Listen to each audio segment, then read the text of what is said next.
అందరికీ నమస్కారం అండి. కామాఖ్య దేవాలయం గురించి కొన్ని విషయాలు. కామాఖ్య దేవాలయం కొలను రూపంలో కనిపిస్తుంది. దాని చుట్టూ నీరు ఎప్పుడూ ప్రవహిస్తూ ఉంటుంది. అత్యంత శక్తివంతం, అమ్మవారి మహిమకు నిలువెత్తు నిదర్శనం, స్త్రీతత్వాన్ని, గొప్పదనాన్ని తెలియజేసే అద్భుత క్షేత్రం కామాఖ్యాదేవి ఆలయం.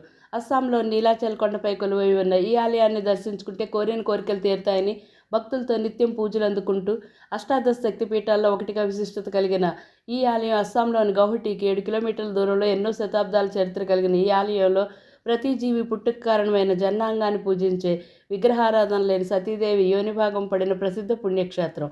ప్రధాన ఆలయంలో 3 దేవతలు ఉంటారు. కామాఖ్య, మాతాంగి, త్రిపుర సుందరి. గుడి ప్రాంగణంలో మరో 7 అమ్మవార్లు కొలువై ఉంటారు. ఈ 10 మందిని దశమహావిద్యలు అని పిలుస్తారు. నవగ్రహాలను అదుపులో పెట్టే శక్తి ఉందని భక్తులు నమ్ముతారు. అమ్మవారు 3 ప్రధాన రూపాల్లో దర్శనమిస్తూ ఉంటారు. ప్రతి సంవత్సరం జూన్ నెలలో అంబాబూచి మేళా జాతర నిర్వహిస్తారు.